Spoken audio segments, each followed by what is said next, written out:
It's time for Caribbean News, covering current events from around the world, regionally and locally, with Sean Garrity on this station. It's news the Caribbean can use. And now, the details. Jamaica wins bid to host SITE Glabal International Board of Directors meeting. Jamaica has been selected to host this year's International Board of Directors meeting for the Society for Incentive Travel Excellence, SITE Glabal.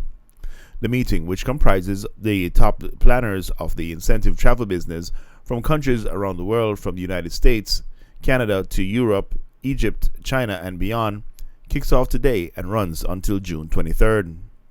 Jamaica winning the bid to host this year's meeting further reinforces its positions as one of the world's leading destinations for tourism and meetings. The country is poised to benefit from hosting this event as the island nation continues its strong tourism rebound this summer. Being selected to host this international meeting over any other destination in the world right now amounts to a huge vote of confidence for Jamaica by incentive travel planners across the globe, declared Jamaica's Director of Tourism Donovan White. He pointed out that incentive group businesses is an important component of tourism that brings in valuable revenue to stakeholder partners and to the economy.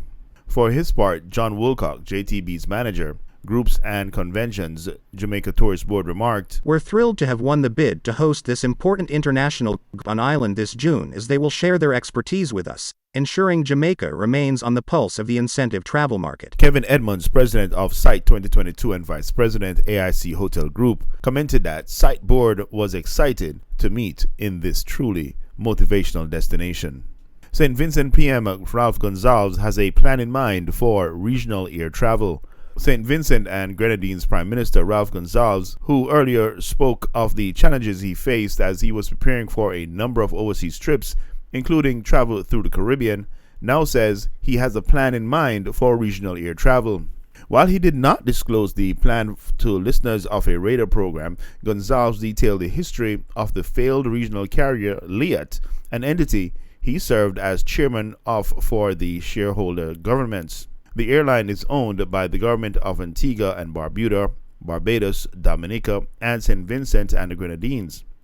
Antigua and Barbuda Prime Minister Gaston Brown said previously that a decision had been taken that would allow Barbados and SVG to turn over their shares in LIAT to St. John's for $1 EC. Gonsalves told radio listeners that he faced much opposition from regional governments and their populations, many of which he said are now calling for the revival of the airline. Prime Minister Ralph Gonsalves said that air transportation in the region is now a real mess, and that he had soldiered on for 2 decades, having come to the office in March 2001, at a time when government across the regions were bowing and scraping before Alan Sanford, the Texas businessman and founder of the failed airline Caribbean Star, who was later jailed for life in the United States for operating a Ponzi scheme. Prime Minister Gonsalves said he stood up to Stanford, adding he had maintained that the Texan should not control the region's skies, even though he had relocated to Antigua. He noted that one time Kingstown was the major shareholder in LIAT until the US $65 million refleeting, which was done under Aristotelian principle of equity among equals and proportionality among unequals. After refleeting, the shareholding of Barbados and Antigua increased relative to St. Vincent's. This portion of the news is brought to you by Funtastic DJs. For all your entertainment needs, it's fantasticdjs.com. In entertainment, viral fire service video shows Skeng still running the block in Guyana. Guyana's Minister of Home Affairs, Robertson Ben MP, may have banned Skeng from performing in the country, but from the looks of a viral birthday lime video featuring some Guyana Fire Service GFS personnel, the dancehall star is still running the block. The members of GFS, which falls under Ben's ministry, were seen partying to the tune of Skeng and Tommy Lee Sparta's Protocol at the birthday banquet. In the viral video, a uniformed member was seen skipping across the room while raving and reeling his fingers to Lee's lyrics in the intro of the song as the fellow staff members watched and cheered him on. As the track played, "Dem nah run them block.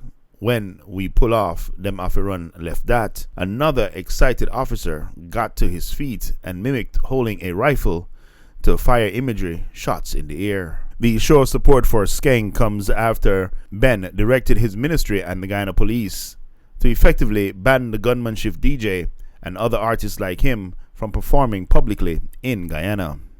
In business, Apple Store workers in Maryland form first U.S. union. Apple Inc. AAPLO workers in Maryland voted on Saturday to join a union, becoming the first retail employees of the tech giant to unionize in the United States. Workers at an Apple store in Maryland voted to unionize on Saturday, becoming the first employees of the tech giant in the U.S. to do so. The International Association of Machinists and Aerospace Workers said that more than 100 workers in Towson, near Baltimore, quote, overwhelmingly voted to join their union. The local workers, which formed the Coalition of Organized Retail Employees, said in a letter written to Apple CEO Tim Cook that they had, quote, the support of a solid majority of their co-workers. An Apple spokesperson told Reuters by email that they had nothing to add at this time. Unionization efforts are gaining momentum at some large U.S. corporations, including Amazon and Starbucks. Apple workers in Atlanta who were seeking to unionize withdrew their request last month, claiming intimidation. Some current and former Apple workers last year began criticizing the company's working conditions online using the hashtag Apple2. In sports, Frasey Pryce dazzles in Diamond League meeting. Shelly and Frasey Pryce matched her season's best of 10.67 seconds to win the 100 meters at the Paris Diamond League meeting on Saturday. The 35-year-old Jamaican was in a class of her own after a super fast start to beat Britain's Daryl Nita by 0.32 and Ivory Coast Marie-José Tolu by 0.34. It was a superb race, and I'm happy with the time, and it motivates me to go even faster, said Frasey Pryce after clocking the 12th fastest time in history.